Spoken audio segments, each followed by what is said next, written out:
As images showing the immense pain and suffering on the faces of the innocent victims in the Syrian chemical attack continue to reverberate around the world, officials in Turkey say autopsy results on 3 Syrians killed in the air attack have confirmed they died as a result of exposure to chemical weapons.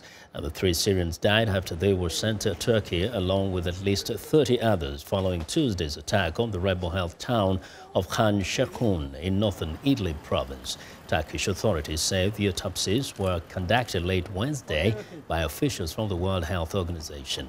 The attack killed 100 people and left more than 350 others sickened, including an untold numbers of children, sparking global moral outrage against Syrian President Bashar al-Assad and Russia, the main ally of the Assad regime.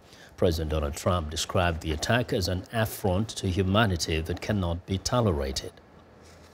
It crossed a lot of lines for me. When you kill innocent children, innocent babies, little babies, that crosses many, many lines, beyond the red line, many, many lines. King Abdullah of Jordan called the attack in a court another testament to the failure of international diplomacy to find solutions to this crisis. Now, just days after declaring that the removal of Syrian President Bashar al-Assad was not a priority, the White House this week hinted that it could take further military action in the war-torn country. Viewers Bill Gallo reports.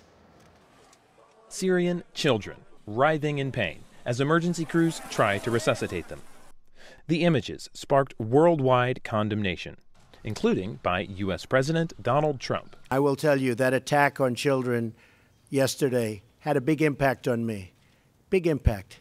That was a horrible thing. Speaking alongside Jordan's King Abdullah, Trump said the attack was so horrific that he's rethought his approach to Syria. It's very, very possible, and I will tell you, it's already happened, that my attitude toward Syria and Assad has changed very much. But just what that means isn't clear. Trump has been reluctant to get involved in the 6-year battle to remove Syrian President Bashar al-Assad.